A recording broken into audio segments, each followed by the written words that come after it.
Everyone, this is Simi Kumari, co-founder of Hope IVF. आज हम जानते हैं कि इनफर्टिलिटी क्या है, यह कितना कॉमन है और इसका इवैल्यूएशन कैसे किया जा सकता है।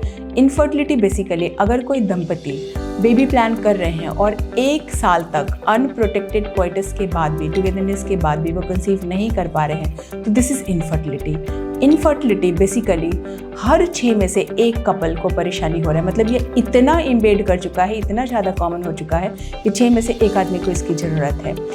इवैल्यूएशन कैसे कर सकते हैं? तो अगर 35 साल से कम है तो 1 साल वेट करें, अगर 35 साल से ज़्यादा है तो 6 मंथ ही वेटिंग पीरियड होना चाहिए। साथ में ये देखना है कि कहीं मेरा मेंस्ट्रुअल साइकिल इरेगुलर तो नहीं, एसोसिएटेड विद पेन तो नहीं है, ओबेसिटी तो नहीं है, डिलेड साइकिल तो नहीं है। So evaluation of infertility basically depends upon what is my age, how my cycle pattern is and how obese I am, what is my general health care.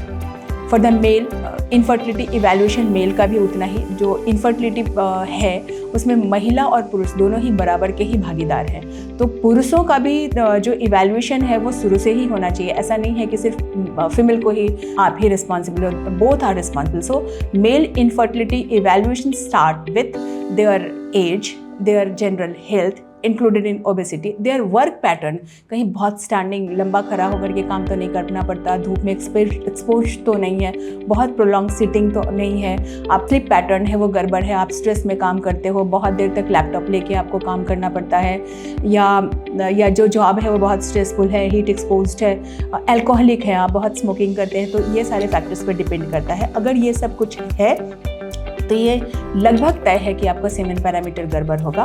और इवैल्यूएशन इंक्लूड करता है male का thyroid, prolactin का evaluation if needed, FSH और LH along with testosterone का evaluation, and most important the semen analysis parameters.